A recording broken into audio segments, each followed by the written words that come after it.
আজ আমরা যারা ভালো খাই, ভালো পড়ি, মাথার উপর ছাদ আছে, রাতে নিরাপদে ঘুমায়, এটা কিন্তু আমাদের যোগ্যতার কারণে নয়, এটা আল্লাহর অশেষ রহমত। এই পৃথিবীতে হাজারো মানুষ আছে যাদের মাথার উপরে ছাদ নেই, পেটে খাবার নেই, মুখে হাসি নেই। তাদের কষ্টের খবর কি আমরা কতটা রাখছি? কখনো কি ভেবেছেন যে মানুষটা তিরপালের নিচে ঘুমায় রাস্তার পাশে, যে মাও নিজে না খেয়ে সন্তানের মুখে ভাত তুলে দেয়, তাদের জন্য আমরা কি কিছু করতে পারছি?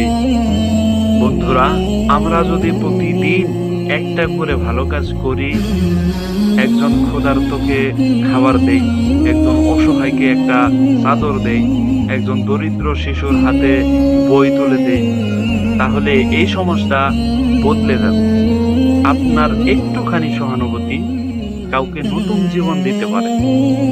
আমরা চাই না যে অনেক বড় দান করি, শুধু চাই হৃদয়ে থাকুক মায়া, চোখে থাকুক দয়া, আর হাতে থাকুক সাহায্যের স্পর্শ।